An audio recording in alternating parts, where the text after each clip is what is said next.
Nous sommes très heureux d'accueillir ce soir 4 étudiants de la promotion 2011 d'HEC Entrepreneurs qui viennent présenter 4 regards totalement passionnants sur le monde de l'entreprise aujourd'hui, très complémentaires et très divers.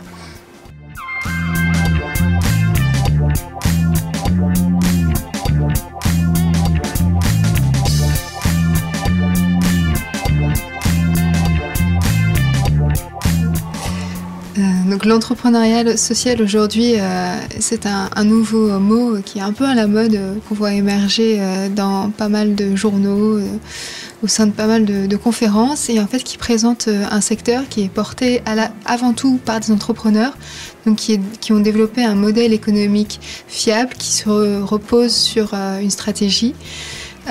Et ce, pour répondre à un enjeu social, pour pouvoir répondre à une problématique cruciale qui se joue au sein de leur société.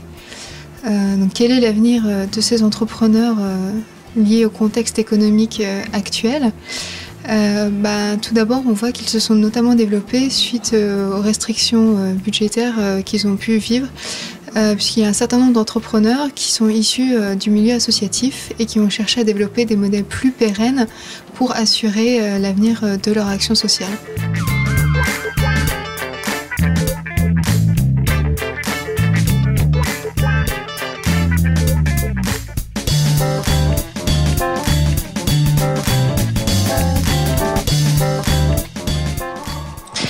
Alors, y a-t-il des secteurs où nous pouvons plus échouer en France ?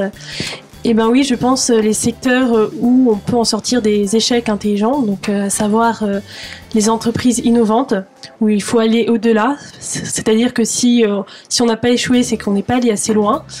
Et il y a aussi les entreprises qui est liée à la santé. Par exemple, pour reprendre l'exemple de Pasteur, s'il n'avait pas découvert par hasard qu'en réinjectant le virus dans une personne, on pouvait combattre ce virus-là, jamais ça serait arrivé. Et imaginons aujourd'hui en réunion marketing, Pasteur qui arrive en disant on va réinjecter le virus dans une personne, je pense qu'il n'aurait pas eu beaucoup de succès en France. Voilà, donc là où on va au-delà du raisonnable, au-delà du bien pensant, je pense qu'on peut en tirer quelque chose pour les réussites futures.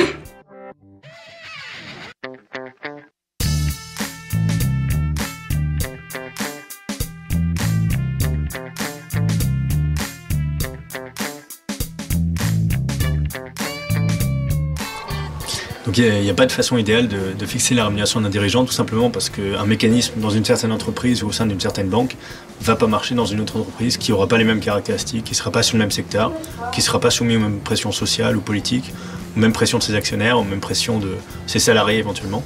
Donc il n'y a pas de mode idéal de rémunération. Maintenant, on peut mettre en place des rémunérations incitatives qui vont, en théorie, pousser à la performance. Il faut quand même avoir à l'esprit que des effets pervers existent, que ça peut pousser certains dirigeants à faire certaines manipulations comptables, comme on l'a vu dans l'affaire Enron ou d'autres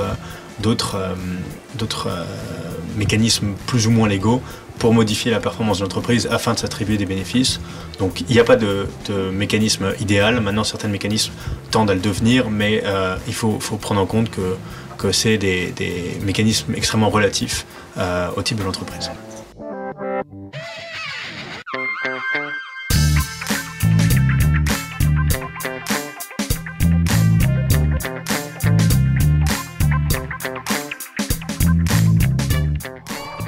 Alors en quoi est-ce que le marché de la crise est un marché paradoxal ? C'est un marché qui repose même sur un double paradoxe. Du côté de la demande d'abord, parce que les organisations qui vont rencontrer des crises, elles vont pas forcément d'une part percevoir rationnellement un besoin de s'y préparer parce qu'elles sont complètement imprévisibles et qu'elles vont considérer qu'il n'y a pas forcément de raison de s'y préparer.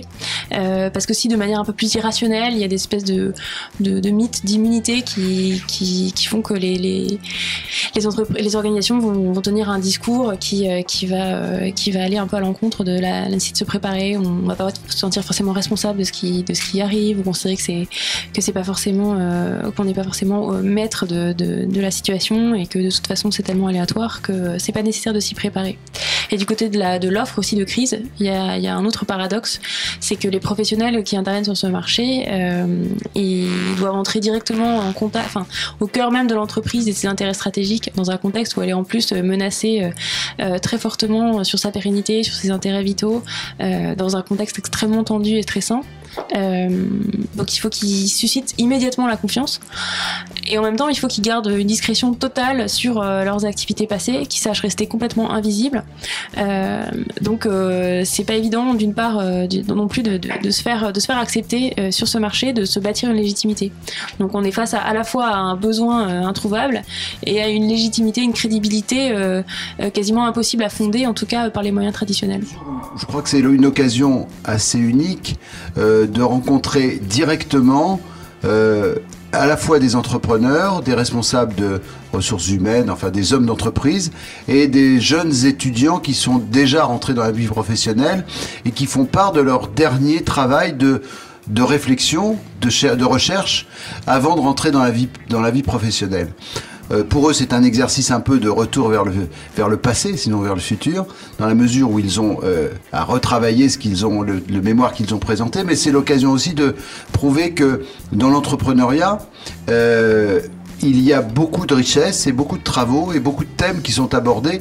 Et je crois que peut-être la diversité des thèmes qui ont été abordés ce soir sont le témoignage de cette extraordinaire diversité qui règne à la fois chez les étudiants d'HEC Entrepreneurs, chez les futurs entrepreneurs qu'ils vont être, et puis surtout sur les thèmes qui nous intéressent tous dans la vie de tous les jours, hein, puisque aujourd'hui on a parlé de l'échec entrepreneurial, de la crise qui crée des opportunités, du salaire des patrons, et en passant par l'entrepreneuriat social. Autant dire que les thèmes ont été très, très divers, très variés, et je pense aussi que d'après les témoignages que j'ai entendus, ça a intéressé également les personnes présentes. Voilà, merci.